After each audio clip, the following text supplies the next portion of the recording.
বিষয়টি নানির কাছ থেকে শোনা। নানি বলে যে ঘটনার সূত্রপাত আজ থেকে বহু বছর আগে। তখন নানির বয়স নাকি ওই 1 কি 1.5 হবে। 1950-52 কথা। নানির বয়স যখন প্রায় 6 মাস, তখন থেকে নানি নিজে নিজেই হাসত, খেলত। কিন্তু ওই বয়সের বাচ্চা অদৃশ্যে কাউকে দেখে যে প্রতিক্রিয়া দেবে তাতে কেউ গুরুত্ব দেয়নি। কিন্তু বয়স 1 থেকে 1.5 বছর পার হওয়ার পর সবাই লক্ষ্য করে নানি অদ্ভুতভাবে একা একাই খেলাধুলা করে, খিলখিলিয়ে হাসে। তখনও ব্যাপারটা কেউ আমল দেয়নি। তবে সবাই আমলে না নিলেও নানির আম্মুকে ব্যাপারটা ভাবাচ্ছিল। দেখতে দেখতে আরো বছর দেরি করায় নানি ধীরে ধীরে কথা বলতে শেখে। এবারে বাড়ির অন্যান্য লোকজন বিষয়টি অনুধাবন করতে পারে। সবাই দেখে নানি একা একাই কথা বলে, একা একা কারোর সাথে হাসি ঠাট্টা করে, খেলাধুলা করে। এমনিতেই প্রত্যন্ত গ্রাম, আর তখনকার দিনে গ্রামে ভূত প্রেত, জিনের আসর এগুলো খুবই সচরাচর বিষয় ছিল। তাই নানির বাড়ির লোকজন দোয়া দুরুদ পড়ে ফুঁ দিয়ে ব্যাপারটিকে স্বাভাবিকভাবে ভুলে যায়। তখন নানির বয়স 4 কি 5 হবে। এবার তার মধ্যে একটু পরিবর্তন লক্ষ্য করা যায়। নানি তার সমবয়সী বাচ্চাদের সাথে মোটেও খেলতেন না। রান্নাবাটি, পুতুল নিয়ে খেলা, যাবতীয় সমস্ত কিছু তিনি অদৃশ্য কারো সাথে খেলতেন। বিষয়টা লক্ষ্য করে একদিন আমার নানির আম্মু নানিকে জিজ্ঞেস করেন যে নানি কার সঙ্গে কথা বলে এবং কার সাথে খেলে। উত্তরে নানি শিশু সুলভ হাসি দিয়ে তার আম্মুকে জানায় তিনি তার বান্ধবীদের সঙ্গে খেলাধুলা করেন। বাচ্চা মানুষ, কোনো বজ্জিনের আসর হবে ভেবে সবাই খুব দুশ্চিন্তায় পড়ে যায়। কিন্তু সেরকম কিছু আর জিজ্ঞেস না করে বাড়ির লোকজন সিদ্ধান্ত নেয় নানিকে একটা ভালো কবিরাজ দেখাবেন। সেই মতো নানিকে একজন কবিরাজের কাছে নিয়ে যাওয়া হয়। কবিরাজ তদবির করে জানতে পারে নানির সঙ্গে 7টি জিন রয়েছে। কবিরাজ বলে, আপনাদের মেয়ের জন্মের পর থেকেই জিনগুলো তার সঙ্গে জড়িয়ে আছে। এখন কোনো মতেই তাদের ছাড়ানো সম্ভব না। ছাড়াতে গেলে বিয়ের ভীষণ বিপদ হবে।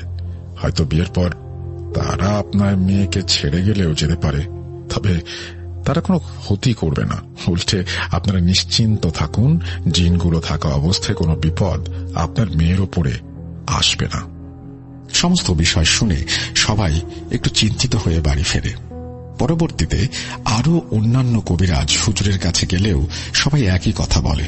অগত্যা বাড়ির লোকজন আল্লাহর উপর ভরসা করে নানির বড় হওয়া পর্যন্ত অপেক্ষা করে, এই আশায় যদি বিয়ের পরে সব ঠিক হয়ে যায়। ধীরে ধীরে সময় কাটতে থাকে। নানির শরীর স্বাস্থ্য স্বাভাবিকভাবে বাড়তে থাকে। শরীরে কোনো অসুবিধা, রোগ ব্যাধি কিছুই হয় না। উপরন্তু নানি বড় হওয়ার সাথে সাথে আরো রূপবতী হতে থাকেন। শরীর থেকে যেন উজ্জ্বল এক আভা ছড়িয়ে পড়ে। কোনো সমস্যা হচ্ছে না দেখে বাড়ির সবাই বিষয়টিকে হালকা ভাবে নিতে শুরু করেন। দেখতে দেখতে নানির বয়স বাড়তে থাকে। শুধুমাত্র অদৃশ্য জিনেদের সঙ্গে খেলাধুলা ছাড়া আর কোনো পরিবর্তন বা অতি প্রাকৃতিক কোনো বিষয় নারীর মধ্যে লক্ষ্য করা যায় না। নানির বয়স তখন 9 কি 10 হবে। তাদের গ্রামের পাশ দিয়েই বনসাই নদী বয়ে গেছে। এখানে বলে রাখি, আমার নানির বাপের বাড়ি ছিল বনের চর নামে একটি গ্রামে। আপনাদের মনে আছে আমার আম্মুর ঘটনায় বলেছিলাম আম্মুকে যে প্রথম জিনটি আক্রমণ করেছিল, এবং আমি বেগতিক দেখে আম্মুর ফোন থেকে কারি সাহেব নামে বনের চরে যে নানা আছেন তাকে ফোন দিয়েছিলাম। উনি আমার নানির একজন ভাই। নানিরা 3 ভাই 1 বোন। যাই হোক, ঘটনায় ফিরি। তখনকার দিনে বাচ্চা থেকে শুরু করে বড় বুড়ো সবাই নদীতে গোসল করত। নানিরও অন্যথা ছিল না। তিনিও তার সমবয়সী 8-10 জন বাচ্চাদের সাথে দল বেঁধে নদীতে গোসল করতে যেতেন। তবে তা কেবলমাত্র গোসল করতে যাওয়ার সময় পাছে তার আম্মু তাকে একা যেতে না দেয় এই জন্য। বন্ধু-বান্ধবদের সঙ্গে গোসল করতে গেলেও নানি কখনোই তাদের সঙ্গে একসঙ্গে স্নান করতেন না। কিছুটা ব্যবধান রেখে নানি অদৃশ্য 7 বান্ধবী জিনের সঙ্গে স্নান করতেন। নানি সাঁতার জানা সত্ত্বেও কখনোই গলা পানিতে যেতেন না। তার জিন বান্ধবীরা তাকে বাধা দিত। সেই সময় এটা প্রায় প্রতিদিনের ঘটনা ছিল। সেরকমই একদিনের ঘটনা বলছি। গোসলের সময় গ্রামের বড় যুবকেরা প্রতিদিনের মতো সেদিনও গোসল করতে সাঁতরে এপারে চলে আসে। নদীতে স্রোত ছিল, তাই তারা সোজা যেতে পারে না। স্রোতের টানে গা ভাসিয়ে কোনাকুনি গিয়ে ওপারে ওঠে। কি মনে হলো নানি হঠাৎই তার বান্ধবীদের বলেন যে তিনি সাঁতার কেটে ওপারে যেতে চান। নানির কথা শুনে বান্ধবীদের একজন নানিকে বলে তার হাতটা ধরতে। আচ্ছা, এখানে বলে রাখি, নানির সাথে যে জিন আছে তা তখনও সমবয়সী বন্ধু বান্ধব সহ গ্রামের কেউ জানত না। সবাই মনে করত নানির মাথায় বোধহয় কিছু সমস্যা আছে, সেই জন্য তিনি একা একা কথা বলেন, খেলেন, তাই কেউ গুরুত্ব দিত না। কিন্তু হঠাৎই সেদিন তারা লক্ষ্য করে যে নানি মুহূর্তের মধ্যেই সাঁতরে নদীর এপার থেকে ওপারে চলে গিয়ে চোখের পাতা ফেলতে না ফেলতেই মুহূর্তে আবার ফিরে এলেন। খুব বেশি হলে 5 মিনিটের ব্যাপার। তার থেকেও বড় আশ্চর্যের বিষয়, তখন নদীতে অথই পানি, প্রবল স্রোত।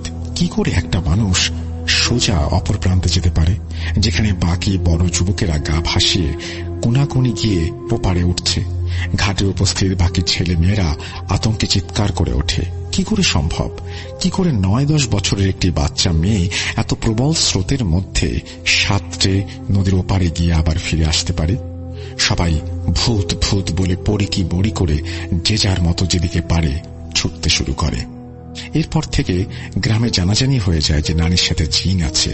তারপর থেকে নানির সমবয়সী বন্ধু বান্ধবরাও খুব একটা মিশত না নানির সাথে। দেখতে দেখতে আরো কয়েকটা বছর গড়ায়। নানির বয়স তখন 13 কি 14 হবে। ওনার বিয়ে ঠিক হয়। বিয়ের ঠিক মাস 6 আগের ঘটনা। নানি রাত্রিবেলা তার ঘরে একা ঘুমাচ্ছেন। এমন সময় তার শরীরটা হিম শীতল ঠান্ডা হয়ে আসে। চোখ মেলে দেখেন হাতখানেক উঁচুতে তার ঠিক মুখের ওপর 7টা জিনের মধ্যে একটি ভেসে আছে। মুখটা মানুষের মতো হলেও শরীরটা কেমন সাপের মতো। নানি প্রথমে চমকে উঠলেও যেহেতু ছোটবেলা থেকে সেই জিনদের সাথে বসবাস করছেন, তাই বিষয়টাতে তেমন ভয় না পেয়ে কিছুটা বিরক্ত হয়ে জিজ্ঞেস করলেন, এভাবে রাতে এরকম মুখের ওপরে ভেসে থাকার কারণ কি? বাকিরা দেখলে তো সমস্যা হবে। জিনটি তাকে আশ্বস্ত করে বলে, কেউ জানবে না। তারপর নানা বিষয় নিয়ে তারা গল্পে মেতে ওঠে। একের পর এক রাত কাটতে থাকে এভাবেই। এরপর থেকে প্রায় প্রতি রাতেই জিনরা এসে নানির সঙ্গে গল্প করত। সেরকমই একদিন সেই 7টি জিনের মধ্যে একটি জিন এসে নানিকে জানায় যে তাদের নাকি একমাত্র ভাইয়ের বিয়ে। নানি যদি যেতে চায় তাহলে সে নানিকে তাদের দেশে নিয়ে যাবে দাওয়াতে। উত্তরে নানি বলে যে বাড়িতে তো জানাজানি হয়ে যাবে। কিন্তু জিনরা প্রত্যুত্তরে জানায় যে বাড়িতে জানানো যাবে না। তারা গিয়ে ঘণ্টাখানেকের মধ্যে ফিরে আসবে। আর তারা যে নানির সঙ্গে আছে এই বিষয়টা তখনও বাড়ির লোকে চাক্ষুষ দেখেনি। তেমনি ভবিষ্যতেও করবে না। কেউ নিজ থেকে জানতে পারলে সমস্যা হবে, কিন্তু নানি যদি কাউকে জানায় তাহলে ক্ষতি হবে। নানি নীরবে ঘাড় নেড়ে জিনটিকে সম্মতি দেন। এরপর জিনটি তাকে বলেন, শোনো, আগামীকাল তুমি নদীতে স্নান করতে যাবে, বন্ধুদের সঙ্গে নিও না। এরপর ঘাটে পৌঁছে পার বরাবর ঘাট থেকে গুনে গুনে 7 পা দক্ষিণে যাবে। তারপর ধীরে ধীরে পানিতে নামবে। ব্যাস, আর কিছু করতে হবে না। সেখানে আমার ছোট বোন তোমার অপেক্ষায় থাকবে। ওই তোমাকে আমাদের দেশে নিয়ে আসবে। নানি শুনে ভীষণ ভয় পেয়ে যান। সে কি, পানিতে ওভাবে নামতে নামতে তো আমি ডুবে যাব? উত্তরে জিনটি আশ্বস্ত করে বলে, ভয় পেও না। আজ পর্যন্ত তোমার কোনো ক্ষতি কি হতে দিয়েছি? ছোটবেলায় কতবার তুমি খেলতে খেলতে পড়ে গিয়েছ, উঠেছ? কখনো কি তোমার ব্যথা লেগেছে, নাকি পড়ে গিয়ে কোথাও কেটে গেছে? ভয় পেও না, আমরা থাকতে তোমার কোনো ক্ষতি হবে না। নানি শান্ত হয়ে বলে, তা না হয় বুঝলাম, কিন্তু বিয়ে বাড়িতে যে যাব, আমার তো কোনো নতুন জামা নেই। উত্তরে জিনটি একটু হেসে নানির হাত ধরে বলে, তোমার যা আছে তুমি তাই পরে এসো, কোনো সমস্যা নেই। খানিক বাদে ঘরটি ধোঁয়ায় ভরে ওঠে এবং জিনটি নানির কাছ থেকে বিদায় নিয়ে চলে যায়। আসলে জিনগুলো যখনই নানির কাছে আসতো বা তার কাছে বিদায় নিত, তখনই জায়গাটা ধোঁয়ায় ভরে যেত। পরদিন নিয়ম মাফিক নানি নদীর ঘাটে যান। গুনে গুনে 7 পা দক্ষিণে পানিতে নামতেই চমৎকারটা ঘটে। নানি এক পা করে গলা পর্যন্ত পানিতে নেমে যেতেই হঠাৎই পানির ভেতর কেউ যেন তার হাতটা ধরে ফেলে। নানি চমকে উঠে কিছু বুঝে ওঠার আগেই হাতটা হ্যাচকা টান মেরে তাকে পানিতে ডুবিয়ে দেয়। মুহূর্তের জন্য নানির মনে হচ্ছিল তিনি বোধহয় মারা যাবেন। আর কিছু মনে নেই। খানিক বাদে লোকজনের কোলাহলের শব্দে হুঁশ ফেরে। চোখ খুলতেই সামনের পরিবেশটা দেখে নানি বিস্ময়ে হতবাক হয়ে যায়। তিনি নিজের চোখে বিশ্বাস করতে পারছিলেন না। কোথায় পানি? একটু আগে তিনি তো পানিতেই ডুবে মরছিলেন। স্পষ্ট মনে আছে মুখে না খেয়ে কিছুটা পানিও ঢুকেছিল, অথচ সেই মুহূর্তে তার সামনে এক অন্যরকম জগৎ ভেসে উঠেছে। সামনে একটা বিশাল অট্টালিকা, যার প্রকাণ্ড সিংহ দরজা খোলা মাত্র অপরূপ সুন্দর নারী পুরুষের ভিড় চোখে পড়ে। কোলাহলটা ওখান থেকে ভেসে আসছিল। নানি দেখেন চারিদিকে রং বাহারি, নাম না জানা ফুল আর নানা রোশনায় সুসজ্জিত। বাতাসে মাতাল করা অচেনা আতরের সুঘ্রাণ, আশেপাশে কোথাও সুমধুর সানাইয়ের সুর। নানিকে দেখা মাত্র 6 জিন বান্ধবী হাসি মুখে তাকে গিয়ে এগিয়ে নিয়ে আসে। সবচেয়ে আশ্চর্যের বিষয় হল, পানিতে নামার আগে পর্যন্ত নানির পরনে ছিল পুরাতন জামা, অথচ এখন তার পরনে খুবই সুন্দর সোনার সুতোয় কারুকার্য করা একটা ঝলমলে পোশাক। নানি কিছু জিজ্ঞেস করার আগেই তার বান্ধবী এসে হাসি মুখে তাকে আপ্যায়ন করে অন্দরমহলে নিয়ে যায়। অন্দরমহলে প্রবেশ করা মাত্রই নানি একটা বিষয় লক্ষ্য করেন। দেখেন সেখানে উপস্থিত শত শত নারী পুরুষ অপেক্ষামান দৃষ্টিতে নানির দিকে হাসি মুখ নিয়ে তাকিয়ে আছে, যেন মনে হয় তারা নানিরই অপেক্ষা করছিলেন। তাদেরই মাঝে কিছুটা দূরে বরের সাজে একজন সুদর্শন যুবক, 2 জন বয়স্ক পুরুষ ও মহিলা বসে আছে। বান্ধবীরা তাকে তাদের কাছে নিয়ে যায় এবং পরিচয় করিয়ে দেয়। বর সাজের যুবকটি আসলে সেই 7টি জিনের একমাত্র ভাই মাহমুদ, এবং বয়স্ক পুরুষ ও মহিলাটি তাদের বাবা মা। এরপর নানা রকম কথা হয়। জিনগুলির বাবা মা ভীষণ আদর করে নানিকে এবং বলে যে বিয়ে শেষ না হওয়া পর্যন্ত নানি যেন না যায়, আর উপস্থিত সবাইকে বলে যে নানিকে পুরো বাড়িটা ঘুরে দেখাতে, খেয়াল রাখতে, দাওয়াত খাওয়াতে। এরপর নানির বান্ধবীরা তাকে নিয়ে পুরো অট্টালিকার একটা ঘর, বাগান সহ সমস্ত কিছু ঘুরে দেখায়। তারপর খাওয়ার ঘরে যেতেই সেখানে অগণিত খাওয়ার পদ দেখে নানি অবাক হয়ে যান। একের পর এক নাম না জানা সুস্বাদু খাবারে পরিপূর্ণ টেবিল। কোনটা ছেড়ে কোনটা খাবেন তিনি কিছুই বুঝতে পারছিলেন না। যাই হোক, খাওয়া দাওয়া সেরে বিয়ের অনুষ্ঠান শেষে বাড়ি ফেরার সময় বান্ধবীরা সহ ওদের বাবা মা এবং বাকি সবাই নানিকে সিংহ দরজা পর্যন্ত এগিয়ে দিয়ে আসে। নানি পেছন ফিরে সবাইকে বিদায় জানানোর সাথে সাথেই প্রকাণ্ড দরজাটা খুলে যায়। তারপর নানির আর কিছু মনে নেই। জ্ঞান ফিরে আসে কান্নার রবে। চোখ খুলে নানি দেখেন তিনি তার ঘরে শুয়ে আছেন, পাশে বাড়ির সবাই কান্নাকাটি করছে। প্রথমে তো নানি বুঝতেই পারছিলেন না যে কি হয়েছে তার সঙ্গে, কিভাবে তিনি তার ঘরে পৌঁছালেন। তারপর সবার মুখে যা শোনেন তা আরো অস্বাভাবিক। সবাই বলে নানিকে নাকি 3 দিন কোথাও খুঁজে পাওয়া যাচ্ছিল না। 3 দিন পর হঠাৎই তাকে তার ঘরে শুয়ে থাকতে দেখা যায়। কিন্তু এই 3 দিন তিনি কোথায় ছিলেন সে বিষয়ে কেউ কিচ্ছু জানে না, জিজ্ঞেসও করেনি। আসলে ততদিনে বাড়ির লোকজন সহ পাড়া প্রতিবেশীরা সবাই জেনে গিয়েছিল নানির সাথে জিন আছে। তাই এটা নিশ্চয়ই জিনের কাজ ভেবে ভয় কেউ জানতে চায়নি। এরপর জিনের প্রভাব যাতে কেটে যায় এই ভেবে গ্রামের মুরব্বীরা পরামর্শ দিয়ে নানিকে 6 মাসের মধ্যে বিয়ে দেবার সিদ্ধান্ত নেন। এখানে একটা কথা বলে রাখি, জিনের বিয়ে বাড়ি থেকে ফেরার পরেও নানির পরনে সেই ঝলমলে জামাটি থেকে গিয়েছিল। বহু বছর নানি সেটিকে যত্নে গুছিয়ে রেখেছিলেন। পরবর্তীতে বাড়ি পরিবর্তনের সময় সেটি কোথায় হারিয়ে যায় কেউ জানে না। বিয়ের পরেও জিনগুলো নানির সঙ্গে দেখা করত, কিন্তু তেমন চোখে পড়ার মতো ঘটনা ঘটেনি বলেই সবাই বেমালুম ব্যাপারটা ভুলে গিয়েছিল। বিষয়টা নানার কাছেও অজানা ছিল। আসলে বিয়ের সময় নানির পরিবারকে কেবল জানিয়েছে যে নানির সাথে যে জিনটি ছিল সেটি বিয়ের পর চলে যাবে, তাই নানাও তেমন গুরুত্ব দেননি। বিয়ের 3-4 বছর পরের একটি ঘটনা। আমার 2 খালামণির জন্ম হল, তখনও আমার আম্মু পৃথিবীতে আসেনি। সেদিন নানি ও নানা গঞ্জের হাটে কোন এক দরকারে গিয়েছিলেন। ফেরার সময় রাস্তা পার হতে যাবেন এমন সময় হঠাৎই একটি গাড়ি চলে আসে। নানা চিৎকার দিয়ে রাস্তার ধারে ছিটকে পড়েন, কিন্তু নানির হাতে সেটুকু সময় ছিল না। উনি আল্লাহর নামে চোখ বন্ধ করতেই গাড়িটা চলে যায়। নানা ভেবেছিলেন নানির বড় সড়ো কোনো একটা অ্যাক্সিডেন্ট হয়ে গেছে। তিনি তড়িঘড়ি করে নানিকে ধরতে যাবেন, দেখেন নানি ঠায় দাঁড়িয়ে আছে। গাড়িটা জাস্ট তাকে অতিক্রম করে চলে গেছে। নানির গায়ে একটা আঁচড়ও লাগেনি। এই বিষয়টা শোনার পর আমিও বিশ্বাস করতে পারিনি। কিভাবে সম্ভব এটা? একটা মানুষ রাস্তার মাঝখানে দাঁড়িয়ে আচমকায় গাড়ি চলে আসছে, অ্যাক্সিডেন্ট অনিবার্য, অথচ নানির গায়ে একটা আঁচড়ও লাগবে না। এদিকে নানি তখন ভীষণ পরহেজগার মহিলা।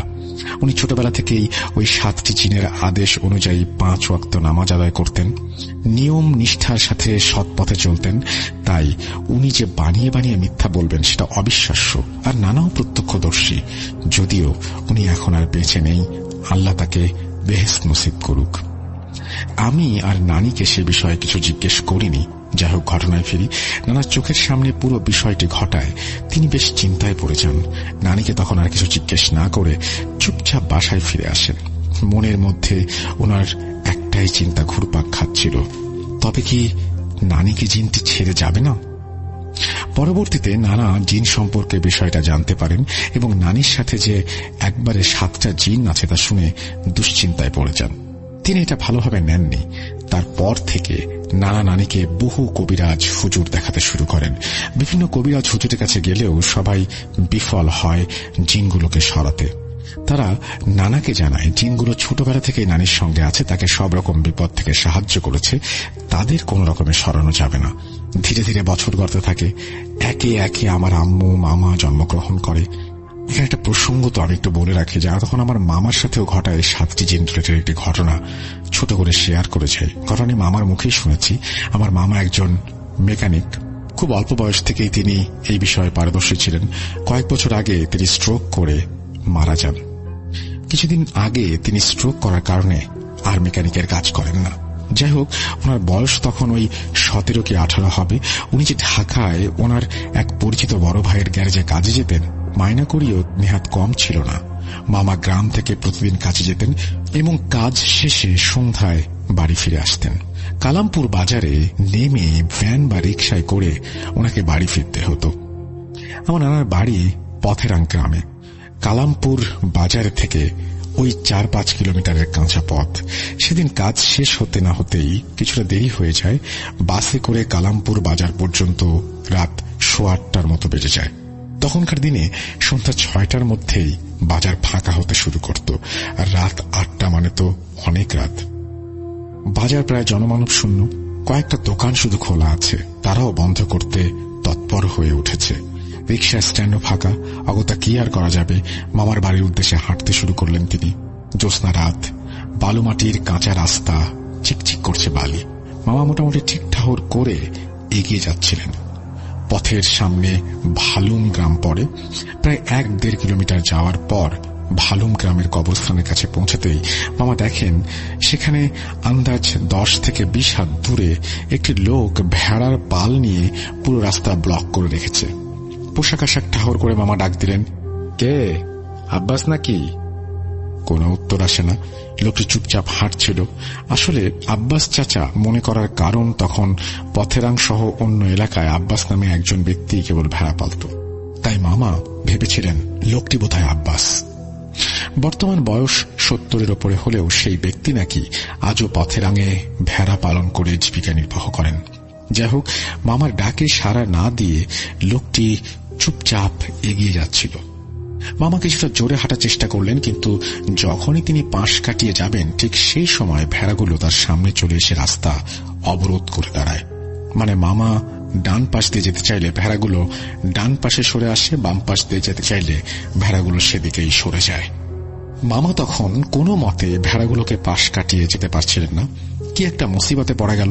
মামা বারবার ডাক দিচ্ছিলেন, আরে আব্বাস নাকি? কি হলো? একটু সাইড দেন না। কিন্তু লোকটি কোনো উত্তর না দিয়ে নির্বিকার ভাবে হেঁটে যাচ্ছিল। মামা যতই হাঁটে লোকটিও ভেড়ার পাল নিয়ে ততই সামনের দিকে এগিয়ে যায়।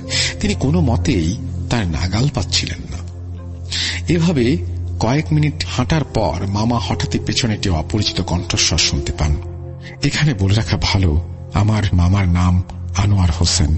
মামা চমকে পেছনে তাকান। তার নাম ধরে ডাকতেই দেখেন একজন জুব্বা পরিহিত অপরিচিত মাঝবয়স্ক মানুষ তার দিকে তাকিয়ে আছে, দাঁড়িয়ে আছে। চাঁদের আলোতেও মুখের হাসি খুশি ভাবটা স্পষ্ট বোঝা যাচ্ছিল। মামা বিস্ময়ে জানতে চাইলেন, কে আপনি? আপনি কে? চিনলাম না। উত্তরে লোকটি ধীর অথচ গম্ভীর কণ্ঠে জানায়, আমার নাম মাহমুদ। তুমি না চিনলেও তোমার আম্মা আব্বা আমাকে চেনেন। কিছু সমস্যা? মামা তখন মানুষটিকে সবকিছু খুলে বলেন। সবটা শুনে মামাকে বলেন তার হাতটা ধরতে। এরপর মামা হাত ধরা মাত্রই মানুষটি দীর্ঘ কণ্ঠস্বরে সামনে লোকটিকে বলে, রাস্তা ছাড় বলছি, নাইলে ভালো হবে না। সঙ্গে সঙ্গে সামনে হাঁটা লোকটি ভেড়ার পাল নিয়ে চুপচাপ রাস্তার বাম পাশে সরে যায়। এরপর মামা নির্বিঘ্নে সামনের দিকে এগিয়ে যান। পথে নানারকম কথাবার্তার মধ্যে মামা কখন যে বাড়ির আঁকের সামনে পৌঁছে গেছেন খেয়াল নেই। মানুষটি কথা বলতে বলতে মামার পেছনে হাঁটছিল। বাড়ির কাছে পৌঁছে মানুষটিকে ধন্যবাদ জানাতে পেছনে ঘুরতে যাবেন, কোথায় সে? তার পেছনে তো কেউ নেই, অথচ কয়েক মুহূর্ত আগে মানুষটি তার পেছনেই ছিল। বিষয়টা খুবই অস্বাভাবিক হলেও সেই বয়সে মামার এতটা গুরুত্ব দেওয়ার কথা না, তিনি গুরুত্ব দেননি।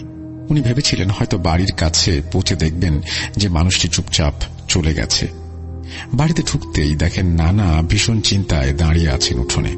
মামাকে দেখে নানি বিস্ময়ে বলেন, কি হয়েছে, এত দেরি হলো কেন? মামা সবকিছু খুলে বলেন এবং এও বলেন যে মাহমুদ চাচা বাড়ি পর্যন্ত এগিয়ে দিয়ে গেছেন। নানি মাহমুদ নামটা শুনে আঁতকে উঠলেও উত্তেজনাটা চেপে মামাকে ফ্রেশ হতে বলে তাড়াতাড়ি রান্নাঘরে চলে যান।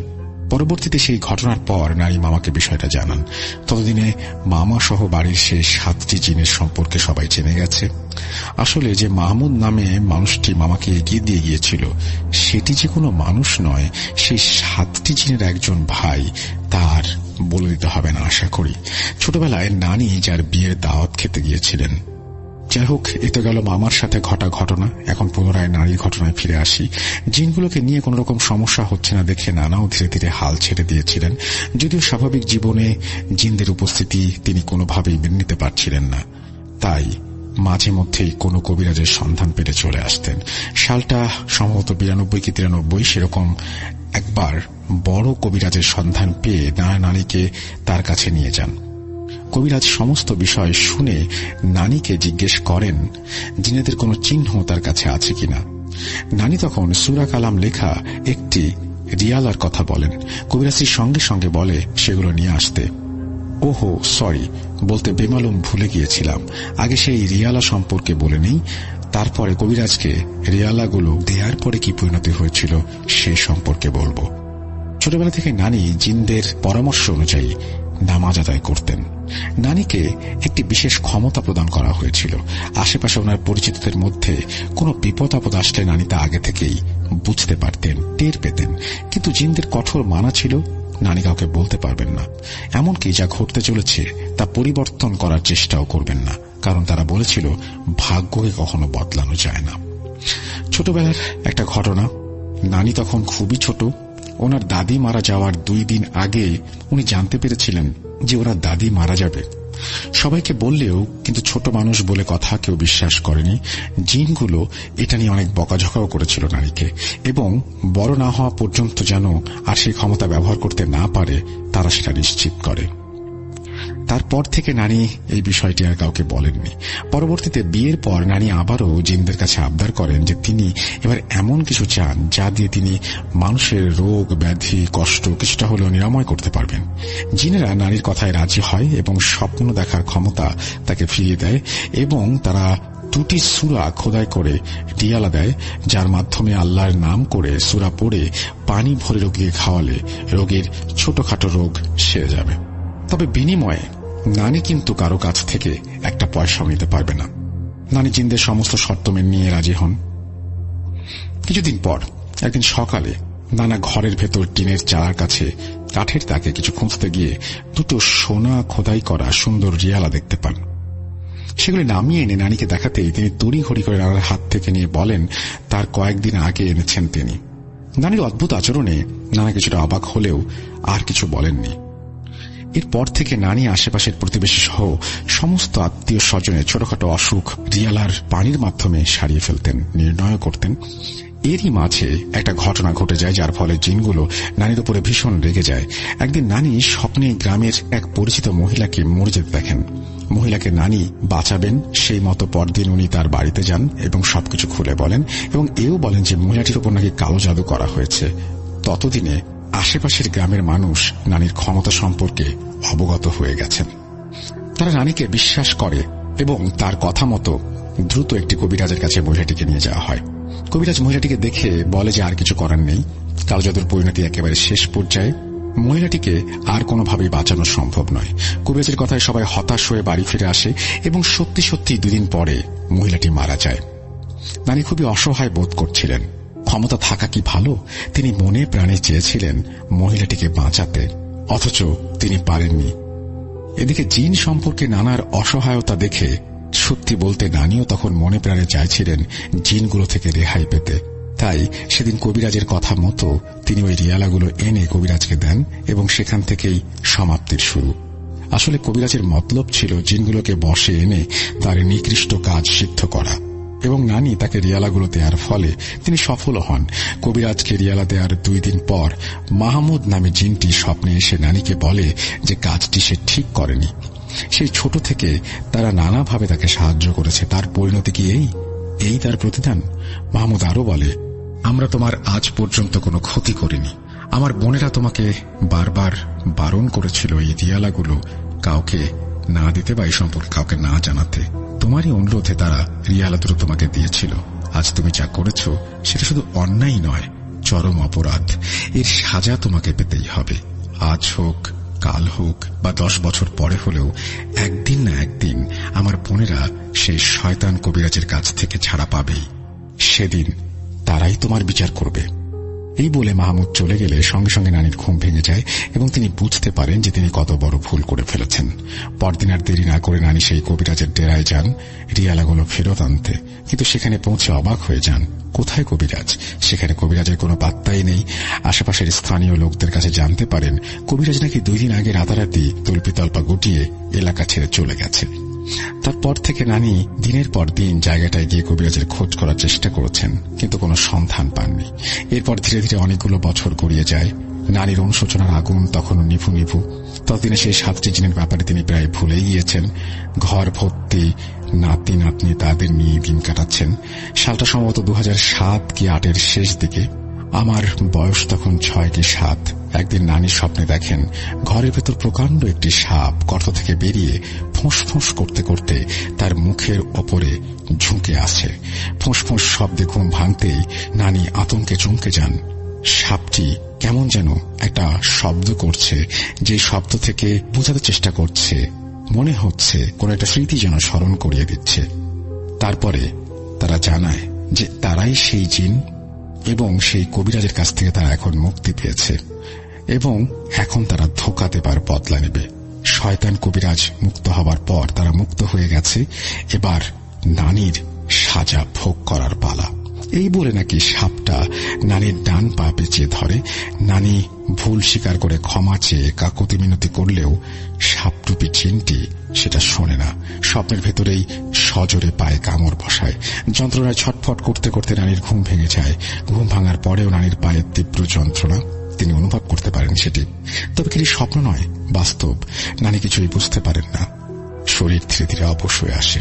তবু শরীরের শেষ শক্তি সঞ্চয় করে কোন রকমে তিনি নানাকে ডাক দেন। নানির আর্তনাদে নানা ধরফর করে উঠে বসেন। সাপের কথা শুনে তাড়াতাড়ি লাইট জ্বেলে এদিক ওদিক দেখতে লাগলেন। সাপটিকে চিনে রাখলে চিকিৎসা করতে সুবিধা হবে, কিন্তু কোথাও সাপটিকে দেখতে পেলেন না। নানিকে ও কিছু না বলে স্বপ্ন বলে শান্ত হতে বললেন। নানি বিষয়টি নানাকে খুলে বললেন।